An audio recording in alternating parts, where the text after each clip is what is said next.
There are some numbers that persist throughout time, almost if woven into the thread of the fabric of time itself.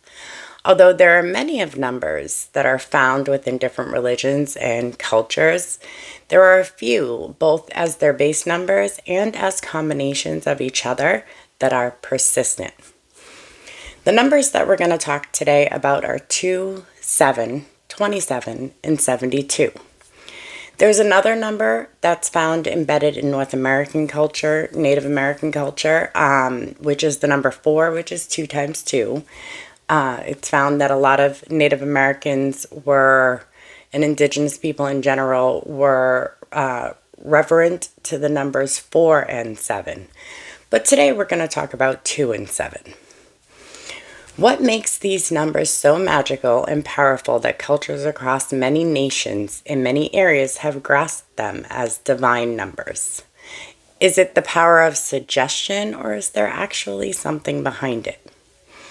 Welcome to the Occult and the Apocalypse with Kristen, aka Fire Terra Mama, where I tell you what used to be widely known about God, spirituality, and you, and locked away.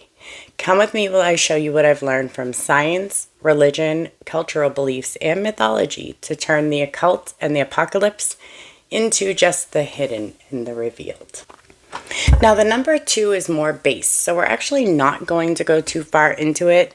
Going too far in depth, we could do a whole podcast just about the number 2 across different cultures. Many cultures and religions identified the number 2 early as an important number. 2s represent the duality of this reality, day and night, male and female, yin and yang. Jesus often sent his disciples out in pairs of 2. Noah's animals entered the ark 2 by 2. 2s are a representation of balance, duality, alignment with self, partnership, and following inner guidance. In Hebrew, the number 2 is Shathim or Sharim, depending on if it's the male or female version. And it indicates duality or division, depending on how it's used. 2 is heavily used in the biblical world. 2 individuals were created. There were 2 named trees in the Garden of Eden. 2 components of the earth, land and sea. 2 states of existence for the beings in the earth, right? Light and dark. God gives man 2 lights, the sun for the day and the moon for the night. There are 2 lampstands and witnesses in Revelation. There are 2 main adversaries as well, the beast and the false prophet. Many of the children who are important in the Bible have been born in pairs as twins. And like I said before, with Noah's Ark, the animals filed in 2 by 2. But what I haven't mentioned yet is that he had 7 pairs of each type of clean animal, which leads us to our next number, the divine number 7. In Sumerian culture, the oldest culture that has evidence of written language, it's attributed to the first indication of civilization. Within it, the number 7 is important. According to the Sumerian text, 7 is used when something religiously important has happened. In Sumerian dynastic proverbs, collection 1, it states 7 lies are too numerous. There are also 7 children gods and 7 divine standards. Babylon carried on the traditions of the Sumerian culture and religion into Babylon. And for the Babylonians, there were 7 divine powers, 7 judges, 7-headed snakes, 7 gates to hell, and 7 winds. In Hinduism, the number 7 is known as Sapta, and it represents the concepts and philosophies of Hinduism. It represents the 7 days of the week. It also represents the 7 colors of the rainbow. There are said to be 7 holy cities, 7 holy seas, 7 holy rivers, 7 holy worlds, and 7 great sages. They are considered to be 7 vital elements that forms the means of nourishment and growth of the body. There are also 7 metallic substances of value. In a Hindu marriage, the marriage is only consecrated after the newly married couple walks 7 steps together. It's also believed that a marriage bond lasts for 7 lifetimes. In Buddhism, they have the 7 factors of awakening. It's a symbol of completeness and perfection. Cultivating the 7 factions allows an individual to attain higher states of consciousness. You'll note that there are also 7 chakras corresponding to the 7 colors of the rainbow, which are used to flow and move energy within the human body. There are also 7 jewels of Buddhism, which represents the qualities and the teachings that lead to liberation from suffering. Now, the Cherokee say that they come from the 7 sisters, otherwise known as the Pleiades, the 7 stars that are said to be suspended in the heavens for some transgression against the divine. In fact, the Pleiades are referred to as the 7 sisters in many cultures all over the world. In Islam, there are 7 heavens and 7 earths. There are also 7 doors to hell. Muslims on pilgrimage walk around the Kaaba 7 times. They also walk back and forth between Mount Safa and Mount Marwa 7 times in remembrance of Hagar, Abraham's concubine, who went back and forth between the 2 mountains to attempt to find water to save Abraham's oldest son, Ishmael. And just outside of Mecca, pilgrims throw 7 pebbles at 3 walls, representing the devil. In Hebrew, the number 7 is Sheva, which is defined as completion, perfection, and holiness. Of course, on the 7th day of creation, God rested. So the number 7 also represents rest as just rewards. In ancient Egypt, the sun god Ra was considered to have 7 souls, and several other deities were considered sevenfold, or to have 7 forms. There are 7 Hathor pillars at the temple of Isis. There are 7 divine cows in the Egyptian Book of the Dead. At Abydos, the company of gods that were revered were comprised of 7 gods, and there were 42 judges who sat on the tribunal of the afterlife, which of course is a multiple of 7. In Christianity, there are 7 virtues, 7 deadly sins. Revelation is colored significantly with the number 7. 7 seals, 7 trumpets, 7 churches, 7 letters, 7 spirits, 7 golden lampstands, 7 horns on the Lamb, 7 eyes of the Lamb, 7 angels with the trumpets, 7 thunders, 7,000 killed, 7 heads on the dragon, 7 crowns on the dragon, 7 angels with the plagues, 7 plagues, 7 angels of wraths, 7 golden bowls of wrath, 7 mountains, and 7 kings. Now, if you caught my other episodes, you'll know that I've been clairaudient for most of my life and shared and showed my clair abilities as early as 2. You'll also know that I believe that we all are.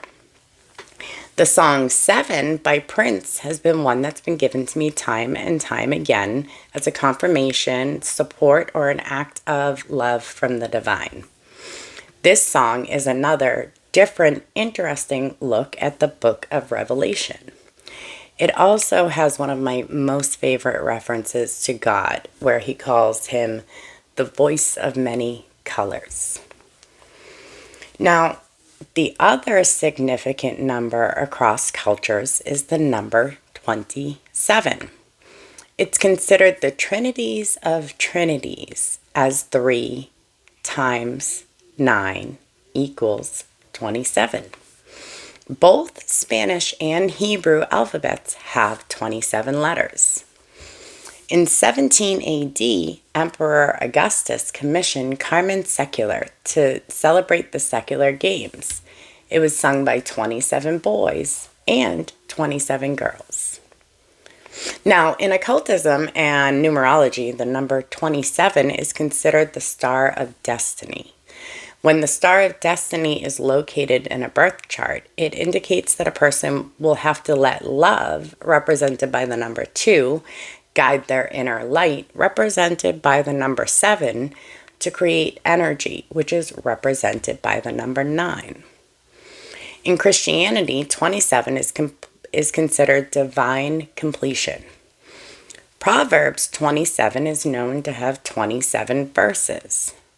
Psalms 27 is one of the most cited psalms, stating, "The Lord is my light and my salvation. Whom shall I fear?" The New Testament has 27 books. And of course, I want to call to your attention that 2 plus 7 is 9. Now, it's also important in Islam. The 27th day of the month of Rahab is said to be the day that the Prophet Muhammad, peace be upon him, was taken by the angel Gabriel, who brought him from the Kaaba to Jerusalem on a heavenly steed named Barak. He then ascended to heaven and saw all of the realms of heaven. In Hebrew, the letter Kaf equals 20 and the letter Zayin equals 7. Kaf means the palm of the hand, and Zayin means being given a weapon or sword. It's usually used to represent spiritual warfare and, most importantly, spiritual victory. In some Kabbalistic teachings, there are also said to be 27 channels of communication with God. Now, interestingly enough, we see a repetition of deaths amongst artists of all mediums at the age of 27, so much so that it's been termed the 27 Club, leaving fans and followers completely confused, mystified, and astounded. Now, the proportions of the earth are 27% land, 1% fresh water, and 72% salt water. Now, mirroring, repeating, and palindrome numbers are usually interpreted as a message from your angels, spirit guides, or ancestors, indicating something to you. Ones are equal to the beginning of something new, usually a thought, the first steps of manifestation, the divine spark of inspiration. That is a 1. And the little fact about the earth leads me to my next and final number, the number 72. This is a number that's been significant to me for quite a long time.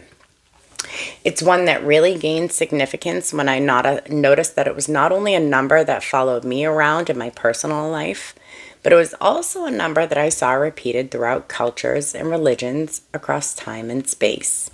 Something that seemed like a personal hi, hello from the divine suddenly felt a lot more globally spiritual. In Hebrew, the letter indicating 70 is ayin. It means eye to or to see. The number 2, shadim, which means divide, different, oppose, judge, or discern. So the number 72 together means to see with discernment, or to see the opposition. Looking back at the dimensions of the earth, I can interpret those divine codes to say that the earth may have been designed as a place where spiritual wars are won with a divine spark that creates the ability to see the enemy. Dimensions are a funny thing. We can only see 3 dimensions. We live in a 3-dimensional world.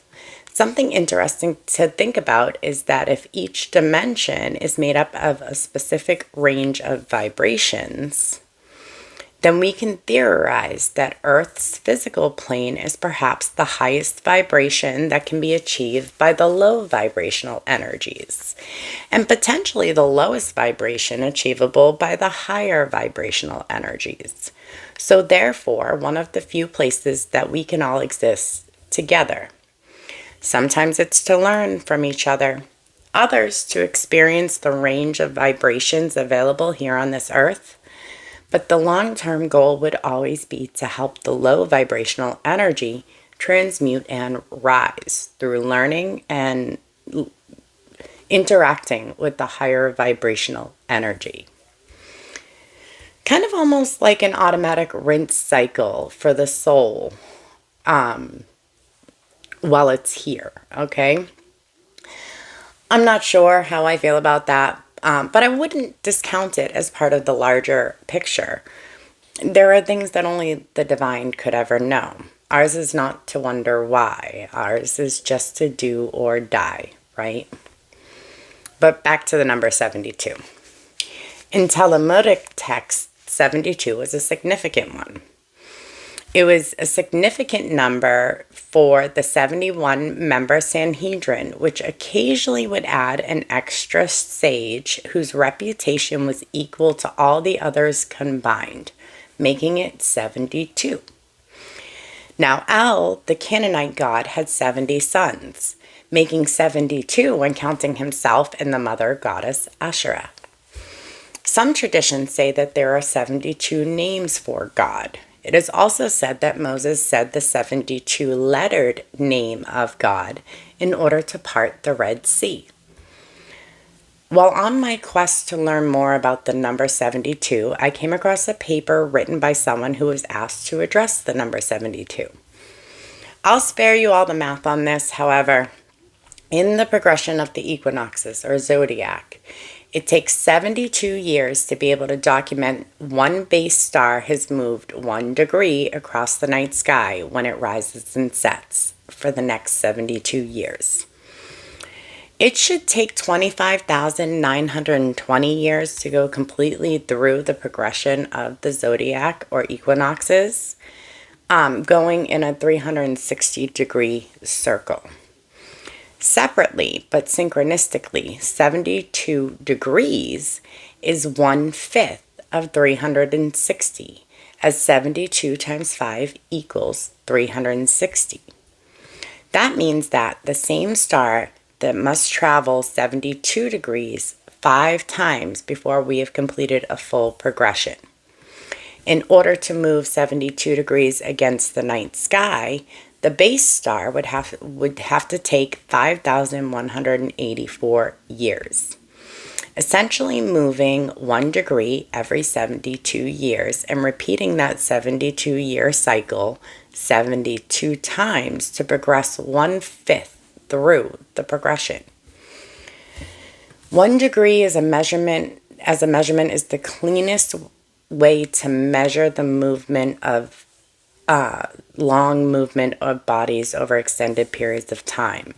So therefore, over hundreds and thousands of years of observing and documenting the stars like they did in the ancient world, it would have been an important number to latch on to. Essentially, the base star would move 1 degree in a human lifetime. In Christianity, the Gospel of Luke, Jesus sends out 72 ahead of him in groups of 2 to everywhere he was heading. This is where he says the harvest is plentiful, but the workers are few. And interestingly enough, 72,000 is 1/2 of 144,000. Revelation speaks of the 144,000. According to the Bible, Jesus was in his tomb for 3 days. That's 72 hours. Most interestingly of all these numbers above in reference to 72, and even the ones above that, they all reduce down to 9. 9 is the coming to the end of something, having progressed into the final version of something. In tarot, it's a number that's usually indicative of receiving a great reward or potentially a punishment based on your ability to navigate through the numbers before it, and just before a cycle is completely closed and a new one begins.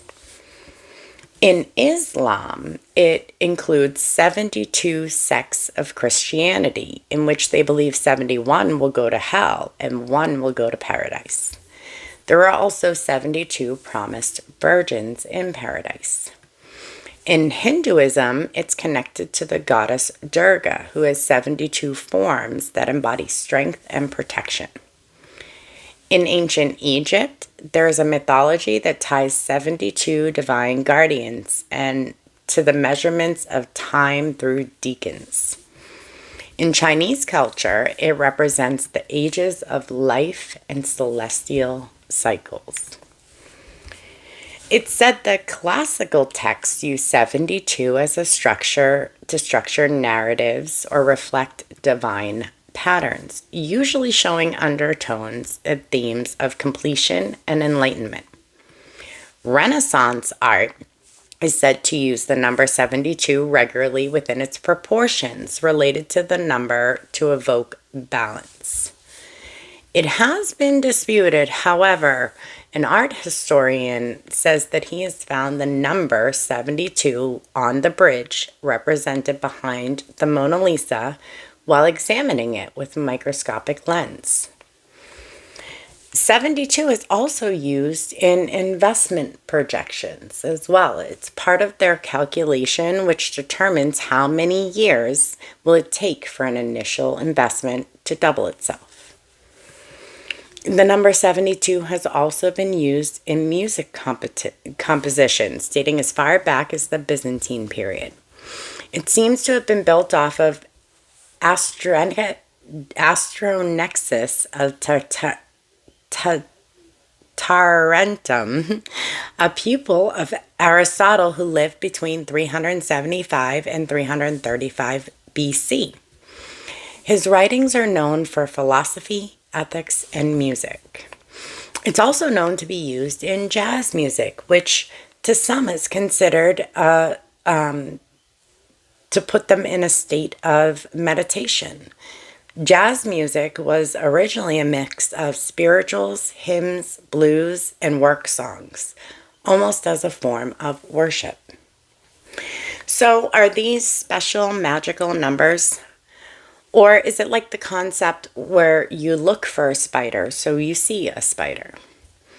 Is there something in the numerical interweaving of cultures and religions around the world?